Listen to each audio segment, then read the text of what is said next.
नमस्कार।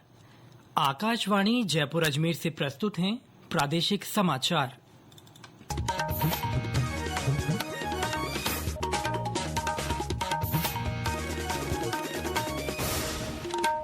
मुख्य समाचार। वक्फ संशोधन विधेयक 2025 राज्यसभा में पेश। अल्पसंख्यक कार्य मंत्री किरेन रिजिजू ने कहा, विधेयक का उद्देश्य संपत्ति प्रबंधन में पारदर्शिता बढ़ाना है। एग्रीस्टेक योजना के तहत 73 लाख से अधिक किसानों का रजिस्ट्रेशन कर राजस्थान ने देश में पहला स्थान हासिल किया। केंद्र सरकार देश में खाद्य पदार्थों की गुणवत्ता सुनिश्चित करने के लिए जल्द ही 100 खाद्य परीक्षण प्रयोगशालाएं बनाएंगी। और प्रदेश में आज जयपुर, अलवर, करौली और सीकर जिले में हल्की से मध्यम बरसात की संभावना, कहीं-कहीं ओले गिरने की चेतावनी।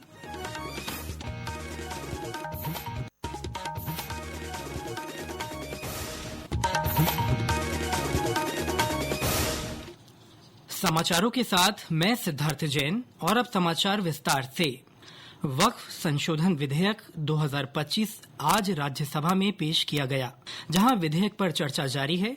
अल्पसंख्यक कार्य मंत्री किरेन रिजिजू ने आज दोपहर विधेयक पेश करते हुए कहा कि इस विधेयक का उद्देश्य संपत्ति प्रबंधन में पारदर्शिता बढ़ाना है। साथ ही इसका मकसद वक्फ बोर्डों और स्थानीय अधिकारियों के बीच समन्वय को सुव्यवस्थित करना और हितधारकों के अधिकारों की रक्षा कर शासन में सुधार करना है। हम चाहते हैं कि सबको डिसीजन मेकिंग का बॉडी में जगह मिलना चाहिए, इसलिए सबको एम्पावरमेंट कर रहे हैं। एफिशिएंसी को हम इंक्रीज करने के लिए टेक्नोलॉजी का इस्तेमाल करने का भरपूर इसमें प्रावधान किया गया है। अब सेंट्रलाइज डेटाबेस होगा, डिजिटल पोर्टल होगा जो सारा स्टेट बोर्ड के साथ में लिंक होगा, लाइव होगा। वक्फ प्रॉपर्टी का कंटिन्यूसली रजिस्ट्रेशन, ट्रैकिंग, कंप्लायंस पूरा व्यवस्था करके हमने एफिशिएंसी को टारगेट दिया है।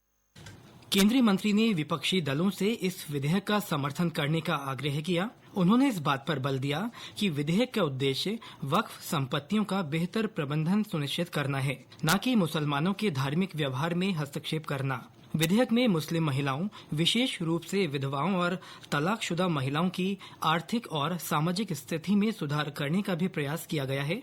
उन्होंने कहा कि विधेयक का उद्देश्य वक्फ बोर्ड को अधिक समावेशी बनाना है। चर्चा में भाग लेते हुए कांग्रेस के सैयद नसीर हुसैन ने कहा कि यह विधेयक भ्रामक है और इसे सांप्रदायिक ध्रुवीकरण के इरादे से लाया गया है। श्री हुसैन को बीच में रोकते हुए केंद्रीय गृह मंत्री अमित शाह ने कहा कि विपक्ष लोगों को गुमराह करने की कोशिश कर रहा है। भारत और थाईलैंड के बीच आज विभिन्न क्षेत्रों में सहयोग के लिए 6 समझौतों पर हस्ताक्षर किए गए। इनमें सूचना प्रौद्योगिकी, समुद्री, सूक्ष्म, लघु और मध्यम उद्यम, हस्तशिल्प और हथकरघा सहित कई अन्य क्षेत्र शामिल हैं। प्रधानमंत्री नरेंद्र मोदी और थाईलैंड की प्रधानमंत्री पेंतो गारतान शिनावात्रा के बीच बैंकॉक में आज द्विपक्षीय वार्ता के बाद ये समझौते हुए। द्विपक्षीय वार्ता के बाद संयुक्त बयान में प्रधानमंत्री मोदी ने भारत थाईलैंड संबंधों को महत्वपूर्ण साझेदारी के रूप में स्थापित करने की घोषणा की। उन्होंने कहा कि थाईलैंड का भारत की एक्ट ईस्ट नीति और हिंद प्रशांत दृष्टिकोण में विशेष स्थान है। भारत की एक्ट ईस्ट पॉलिसी और हमारे इंडो पैसिफिक विजन में थाईलैंड का विशेष स्थान है।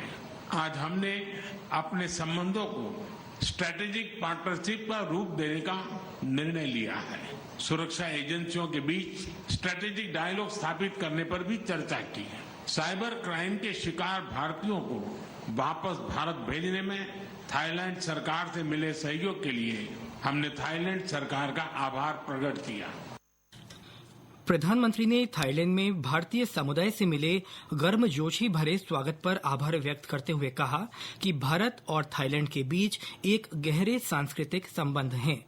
एग्रीस्टेक योजना के तहत 73 लाख से अधिक किसानों का रजिस्ट्रेशन कर राजस्थान ने देश में पहला स्थान हासिल किया है। राजस्व और उपनिवेशन मंत्री हेमंत मीणा ने बताया कि प्रदेश में योजना के फार्मर रजिस्ट्री अभियान के तहत 81% पात्र लाभार्थियों का रजिस्ट्रेशन किया जा चुका है। श्री मीणा ने जयपुर में वीसी के माध्यम से राजस्व तथा उपनिवेशन विभाग की समीक्षा बैठक में ये जानकारी दी। इस दौरान उन्होंने अधिकारियों को योजनाबद्ध रूप से काम कर फार्मर रजिस्ट्री के 100% लक्ष्य प्राप्त करने के निर्देश दिए। उन्होंने किसानों के हितों को प्राथमिकता देते हुए ई धरती पोर्टल में आवश्यक संशोधन कर इसे और अधिक बेहतर बनाने की दिशा में काम करने को कहा। श्री मीणा ने राजस्व मंडल और अधीनस्थ राजस्व अदालतों, संभागीय आयुक्त और जिला कलेक्टर न्यायालयों के लंबित वादों की स्थिति की भी समीक्षा की। उन्होंने कहा कि 10 से अधिक वर्षों से लंबित राजस्व वादों का न्यायालय चिन्हित कर प्राथमिकता से निस्तारण करें। ये समाचार आकाशवाणी जयपुर अजमेर से प्रसारित किए जा रहे हैं। प्रादेशिक समाचार बुलेटिन आप हमारे एक्स हैंडल @AIRnews_जयपुर, YouTube channel Rajasthan AIR news और फेसबुक AIR न्यूज राजस्थान पर भी सुन सकते हैं। इसके साथ ही आप हमारी वेबसाइट newsonair.gov.in पर भी समाचार सुन सकते हैं और संबंधित फोटो और वीडियो देख सकते हैं। समाचारों में आपका फिर से स्वागत है। केंद्र सरकार देश में खाद्य पदार्थों की गुणवत्ता सुनिश्चित करने के लिए जल्द ही 100 खाद्य परीक्षण प्रयोगशालाएं बनाएगी। केंद्रीय खाद्य प्रसंस्करण मंत्री चिराग पासवान ने लोकसभा में कहा कि खाद्य उत्पादों की गुणवत्ता से कोई समझौता नहीं किया जाएगा।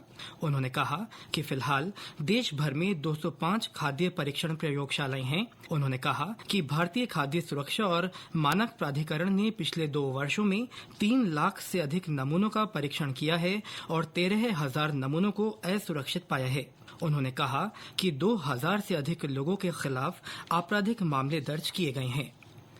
प्रदेश में अवैध खनन गतिविधियों पर लगाम लगाने के लिए अभियान चलाया जा रहा है। इसके तहत आज डीग में जिला कलेक्टर और जिला पुलिस अधीक्षक ने पहाड़ी और सीकरी क्षेत्र का आकस्मिक निरीक्षण किया। इस दौरान जिला कलेक्टर ने खनन सामग्री परिवहन के लिए बनाए गए गैर कानूनी रास्तों को बंद करने और संबंधित पटवारी और तहसीलदार को इन रास्तों की निगरानी करने के निर्देश दिए। जिला कलेक्टर ने अधिकारियों को खनन गतिविधियों को सीसीटीवी और ड्रोन के जरिए मॉनिटर करने को कहा। उधर बांसवाड़ा में पुलिस ने अर्थुना क्षेत्र से अवैध बजरी परिवहन करते हुए 3 लोगों को गिरफ्तार किया है। साथ ही परिवहन में शामिल 3 ट्रैक्टर भी जब्त किए गए हैं। राजस्थान पुलिस की ओर से लापता बच्चों को ढूंढने के लिए चलाए जा रहे खुशी अभियान के तहत झुंझुनू जिले में 26 बच्चों को चिन्हित किया गया है। ये बच्चे काफी समय से गुमशुदा हैं। जिले के अतिरिक्त पुलिस अधीक्षक देवेंद्र सिंह राजावत ने बताया कि अभियान के तहत 3 दिनों में ही 4 बच्चों को दस्तयाब किया जा चुका है। उन्होंने बताया कि अभियान के लिए हर थाना स्तर पर टीमों का गठन किया गया है। साथ ही साइबर सेल की मदद भी ली जाएगी।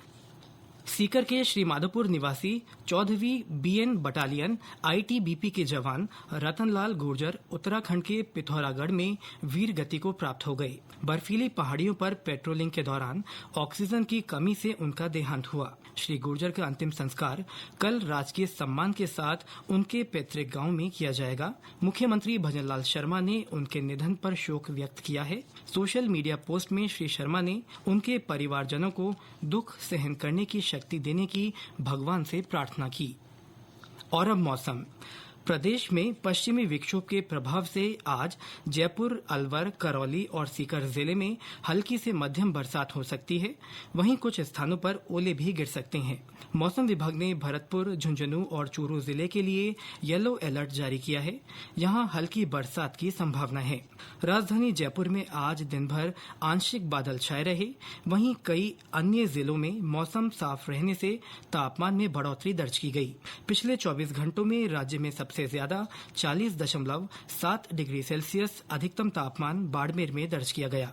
मौसम केंद्र जयपुर के निदेशक राधेश्याम शर्मा ने बताया कि इस बार गर्मी के मौसम में तापमान सामान्य से ऊपर रहने के आसार हैं। आगामी ग्रीष्म ऋतु के दौरान राज्य के अधिकांश भागों में न्यूनतम और अधिकतम तापमान सामान्य से ऊपर दर्ज होने की संभावना है। हीट वेव की बात करें तो राज्य के पश्चिमी, दक्षिणी और दक्षिण पूर्वी भागों में समर सीजन के दौरान सामान्य से अधिक हीट वेव की संख्या भी दर्ज होने की संभावना है। इसके अलावा पूर्वी और उत्तर पूर्वी राजस्थान में दिनांक 4-5 अप्रैल को दक्षिण पश्चिमी राजस्थान जैसलमेर, बाड़मेर और सीमावर्ती क्षेत्रों में अधिकतम तापमान 42-43 डिग्री सेल्सियस रिकॉर्ड होने की संभावना है। अप्रैल के प्रथम सप्ताह में 5 अप्रैल से पश्चिमी राजस्थान से एक हीट वेव का स्पेल शुरू होगा और इसका जो दौर है वो अगले 3-4 दिनों तक जारी रहने की प्रबल संभावना है। भीलवाड़ा शहर को स्वच्छ और सुंदर बनाने के लिए एक विशेष परियोजना पर काम किया जा रहा है। इसके तहत नगर विकास न्यास और नगर निगम की ओर से दीवारों पर पारंपरिक फड़ चित्रकारी की जा रही है। हमारे संवाददाता ने बताया कि इसका उद्देश्य नई पीढ़ी को पुरानी संस्कृति से परिचित कराना है। भीलवाड़ा नगर निगम व नगर विकास न्यास ने नवाचार करते हुए वस्त्र नगरी के नाम से विख्यात भीलवाड़ा को और सुंदर बनाने की पहल की है, जहां शहर के तमाम सरकारी बिल्डिंग, चौराहे सहित पुरानी धरोहर की दीवारों पर रंग रोगन के साथ ही फड़ चित्रकारी की जा रही है, जिससे भीलवाड़ा स्वच्छ और सुंदर दिखाई दे। जहां भीलवाड़ा नगर निगम के महापौर राकेश पाठक ने कहा कि भीलवाड़ा की पहचान वस्त्र नगरी के नाम से पूरे विश्व में विख्यात है। भीलवाड़ा स्वच्छता में भी पहले पायदान पर आए, जिसको लेकर भीलवाड़ा को स्वच्छ व हरा भरा बनाने का प्रयास किया जा रहा है। सोमदत्त त्रिपाठी, आकाशवाणी समाचार, भीलवाड़ा। चैत्र नवरात्र के छठे दिन आज मां दुर्गा की कात्यायनी स्वरूप की आराधना की जा रही है। मनोवांछित इच्छाओं को पूरा करने के लिए कात्यायनी की पूजा अर्चना की जाती है। प्रधानमंत्री नरेंद्र मोदी ने सोशल मीडिया संदेश में कहा कि मां दुर्गा का आशीर्वाद भक्तों के जीवन में नई ऊर्जा और नया संकल्प लेकर आता है। प्रधानमंत्री ने अनुराधा पौडवाल का भजन साझा करते हुए कहा कि इससे सभी के भीतर भक्ति भाव का संचार होगा।